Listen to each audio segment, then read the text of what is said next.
One show I'd be hard-pressed to find anyone who hasn't heard even a little bit about is Spy X Family, even breaching anime land into the actual mainstream to some extent. Almost immediately popping off with fan arts, cosplay, and more. And having just finished it, I have a lot to say, and also having just seen that we are still getting more. Part 2 is yet to come out this year, in October, as you can see. Needless to say, I am over the moon excited. Now, one question I want to pose is this show overhyped? And as you guys can see, just everything, every single thing about the show, it was poppin', it's the top of the top, it's the cream of the cream, and all of that. Now, to answer that question really quickly, no, not really, the show is incredibly good, but I do want to point out that it was what everyone has a problem with selling shows by saying it's the best, it is the most incredible, and nothing is the most incredible. Not even the most incredible stuff is the most incredible stuff. If you agree with it, then good, but most of the time it's just a perfect storm of things having to happen, your enjoyment, your passions, everything colliding into one, and then you're like, good. What Spy X Family does do, though, is so many things incredibly well. And it is kind of made for everybody. You can take solace in Lloyd being this fucking badass spy. He's also just a kind-hearted, good person, and kind of an homage to what is like a classical, like gentleman kind of man, one that I think a lot of men have a reverence for, minus all the other horrible stuff back in the day. But anyway, same thing with Anna. Anna is like the most charming character who is just like the most actual perfect rendition of what is childhood, what is innocence to some extent, what is just like cluelessness of a child, but in that is so wholesome. And then Yor is just kind of badass, but also is kind of like the underdog. I think there's a lot of things within media and shows that show moms as this like god tier ultimate force that cannot be stopped. Now Yor is that, but not when it comes to being a mom.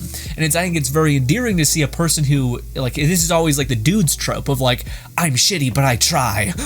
And the women kind of just pop off a lot of the time, or they're just side characters and that's sad too. But in this case, Yor genuinely is just kind of like a bad at most things besides murdering people. Now, not to get too ahead of ourselves, why was Spy X Family so beloved and so good? I think one of the things is that its premise is just crazy enough for normies and for crazy people, anime fans, to love. And that premise, of course, is a simple one. 3 extremely unique people come into a very, very calm and boring-ish world, which is kind of a premise for storytelling. You either need to have a crazy person in a normal world, or you need to have a normal world with crazy people in it. Its contrast makes excitement, etc. But each one of these characters are crazy or are extremely unique. AKA Lloyd is the most incredible assassin that seemingly has ever lived. That may be being a little much, but yeah, that's kind of the title that they've given him, the world's greatest spy.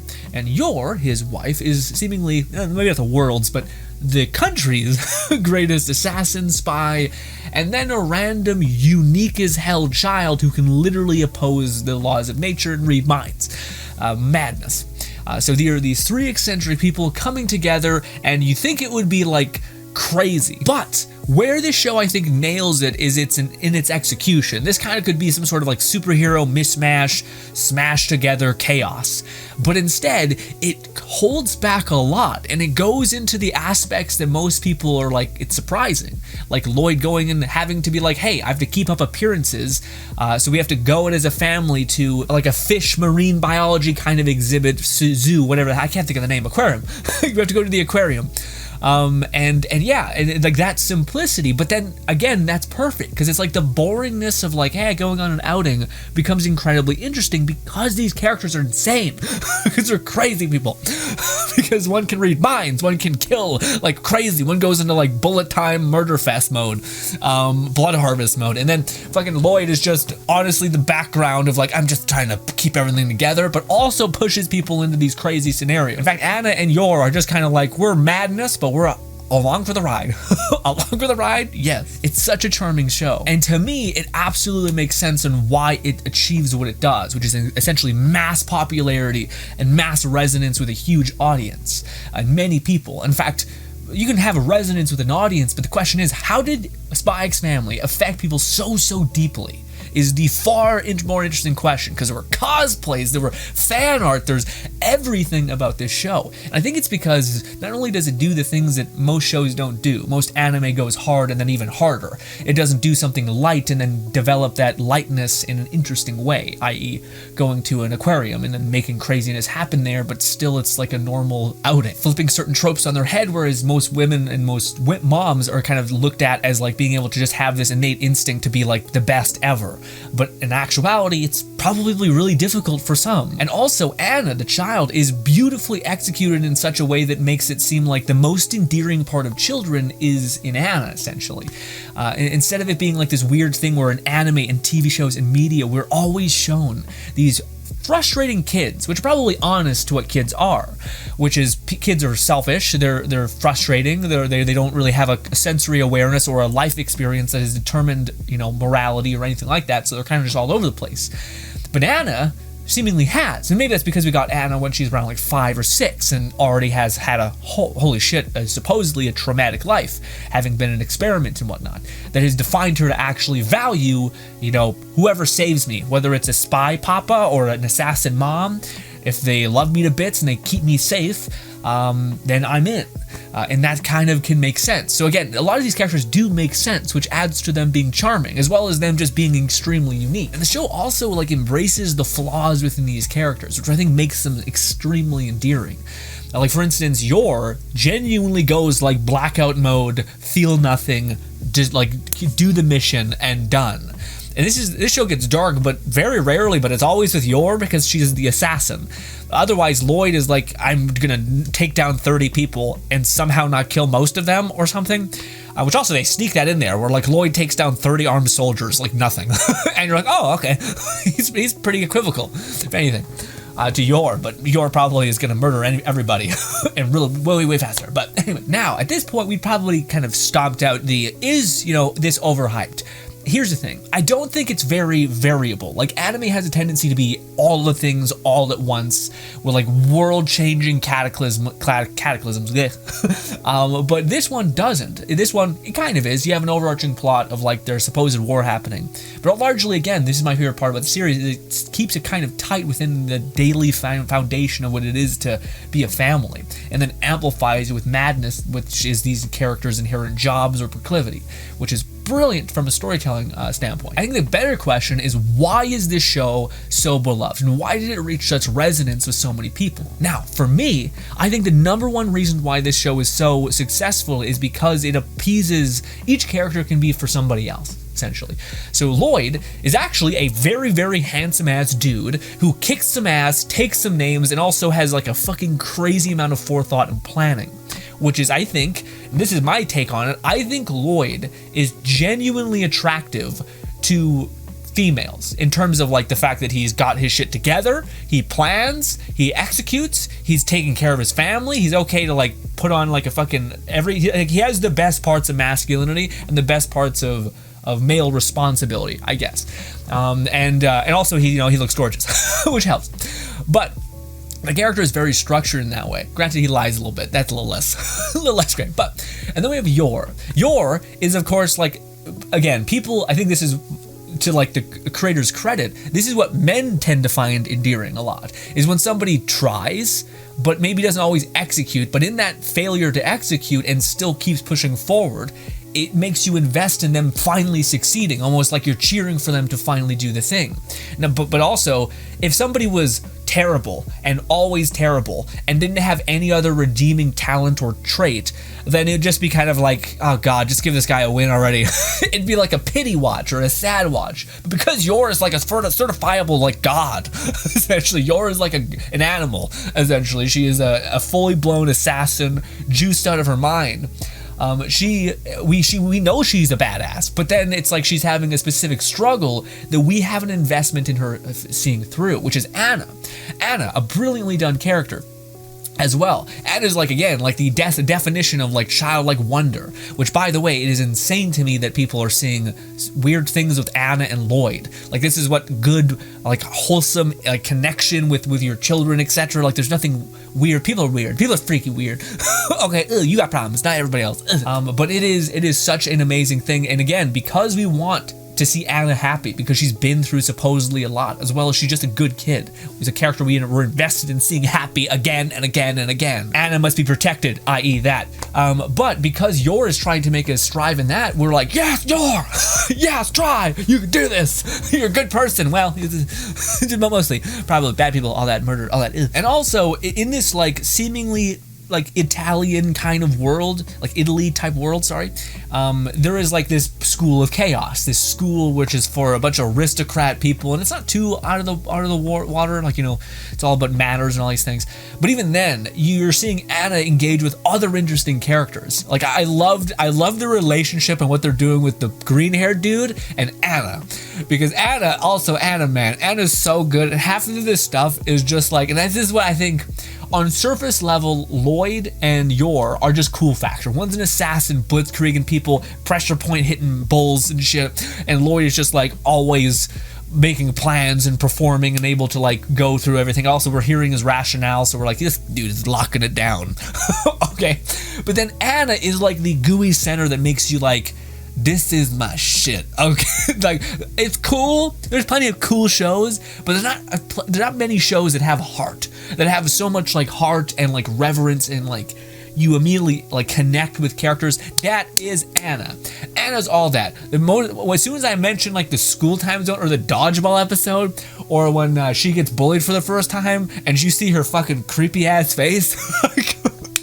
These are the moments which have you be like, yeah, you can feel your heart like dig in and be like, this is it.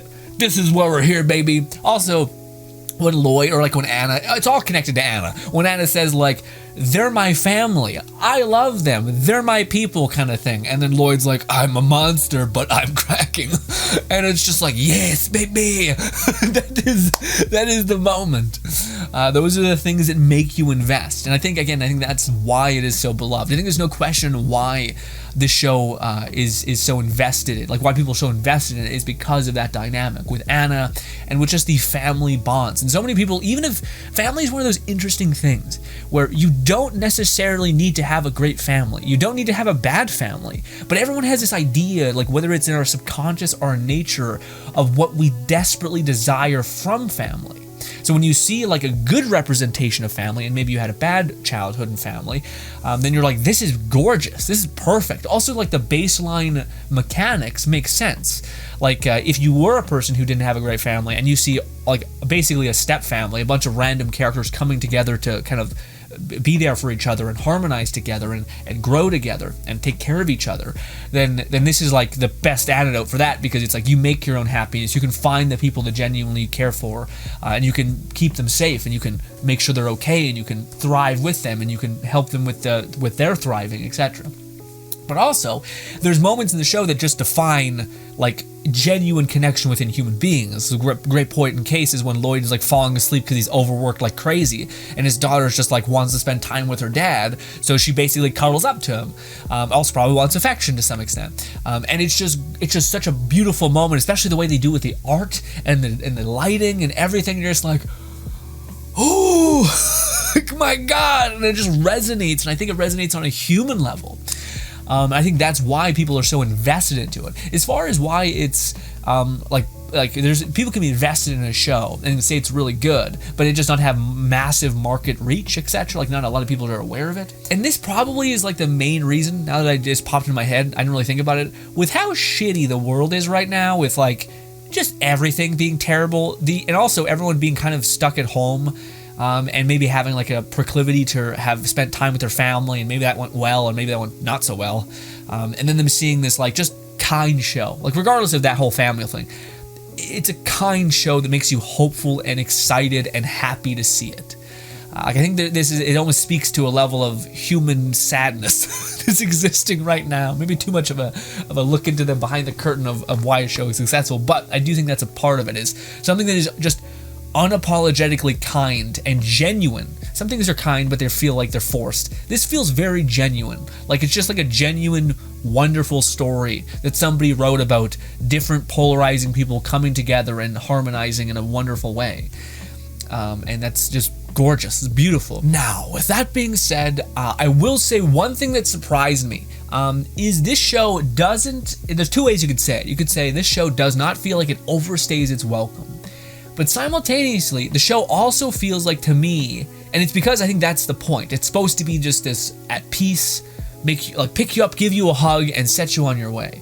It's not supposed to be something that's super chaotic all the time and like there's constantly stuff happening and it's just a sea of chaos, which is interesting. It's usually what anime is. Shonen in general is just that, just constant weird shit happening every episode, sky's the limit type stuff. But this show kind of has this nice baseline like rhythm to it, almost like a wave instead of a crashing, a giant setup and then a crashing premise, etc., or execution or climax it was called. But this show does a really good job about it just being very, very light, but also in that can feel like a little bit like, like I do feel like the show is, it's wholesome, it makes you invested and all of these things, but it doesn't make me constantly feel like super excited and stimulated, which I know a lot of anime is like, that's one of the best reasons why it's so successful, is because 20 minutes jam-packed with like dudes screaming, lights, camera, action, flying, all that kind of stuff.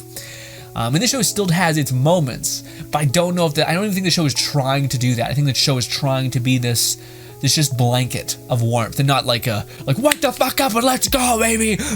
Anything. There's very few of that. It's even the oh shit moments are kind of like when the bull was running at him. It's like we never feel like, oh no, Lloyd's not an animal himself and is gonna be able to fix this. But simultaneously, we're also like, Yor is there and we know she's an animal can fix this as well. And again, another amazing thing is how each of their powers kind of interweave together. I should mention actual points in the show, like when they're going to get the purse thief. Also, how the fuck have they not clicked in that like Anna is a god, or not? Yeah, Anna is a god. The kid just can read minds, and just has a super understanding of everything that's going on. And it's just like, oh man, kids are real lucky, serendipity. Like no, she's clearly got some shit going on. Also, the whole, like, not, like, her past is masked and, like, she has no idea. I guess to Lloyd, though, it's like, I'm just using you for a mission, which we know at this point is not true. Like, Lloyd is probably just constantly trying to word hypnotize himself. Like, nothing matters. It's okay. But then eventually, like, punches the shit out of the desk in that one moment, which, by the way, was so fucking rad. So good. When he just cracks the table and you're like, thank you. He's human. He's us. Because a while there, you're like, Lloyd is, who started to diminish as a character because you're like, he's always a spy. He's, like, manipulative. He lies. And that's the thing. Lloyd is undoubtedly a liar. But the same thing is that we see in Anna, like what she sees in Lloyd, is the fact that, yeah, he's a liar, but he's a good person. He's kind. He's doing things for the quote-unquote right reason, maybe doing a couple wrong things, but for the right reason. And largely, genuinely does care and genuinely does try. In fact, over-tries, with his only thing as having to be deceitful because he has to do greater good. So that kind of makes you empathize with Lloyd, but in that moment you're like, okay, good. Like when Lloyd finally crashes the table and kills the mosquito or something, and you're like, oh, okay, no, he's on the same level as us, but he has to kind of keep trying to bring himself down to normal levels because he is trying to save the world. Or not world, countries, Jesus Christ. I do have a question though for you guys, for people who are watching the manga. Two things. Give me a light, just a little nudge of a spoiler. Put it in the comments, spoiler, before I write your comment, please. But what's with the dog? What's with the dog? And also, is it correct that in the manga, which still has many volumes to go on, which by the way, we are almost certainly going to get like a chronological seriesification of this show, especially considering it is just the easiest watch ever. Like this is something that you could put on in the background and watch. It's not like a huge builds and swells. It's just like Seinfeld, like just some sort of nice harmony with like little like give yous and etc. Like a little payoffs, etc. This show could have 5 seasons. I'm sure all of them would be successful as long as they keep the format that they have been doing and make tiny progress over time to achieving their grander goal. They still have to get 8 stars for Anna. There's plenty here to talk about. But I will say, is it true in the manga that they still haven't found out about each other and they're like fucking 15 volumes in? That's wild to me. I'm kind of like, not even a little bit? There's got to be like a quest or a quest. There's got to be like a volume where like Anna has to be targeting like Moon Knight or whatever. Not Moon Knight. whatever it's called. The Midnight or whatever. I don't know what his name is. Yeah, Lloyd. Targeting Lloyd essentially because he's this world-ending spy. Yeah, so there's got to be that contention, and then they're like, oh, whatever, I lost them, who knows? And they don't know, they're like interweaving together. I don't know, got to be that. Anyways, but I will say, desperately love the show. Think it is for damn near everybody, especially considering it is just good. I will say this show, I think, does lean itself to not being binge watched because it is such a nice like rock show. It's like almost like watch 3 episodes, walk away. Watch 3 episodes, walk away. It's easy to watch, but I do find that eventually after watching them back to back to back, you might find yourself start to be like, I kind of want something that's like shocks me awake a little bit. That's why I think that's why I think it's also so successful, is because it is that nice, like, again, it, like, I don't know, whatever the old media is, you know, everyone loves Raymond, Seinfeld, any of these, like, just, like, very cradling kind of wavy things, not very much peaks and bounds, but just nice rhythm. But largely, ladies and gentlemen, October cannot come soon enough. Also, we have so much anime coming out at that point, cannot wait to see it. Hopefully I can talk your ear off about it again. Consider checking out this video right here. I always forget to do that. Also, if you like me rambling, would appreciate any support on the video. Appreciate you for giving me a single second of your time, though. Hopefully I can see you again, and goodbye.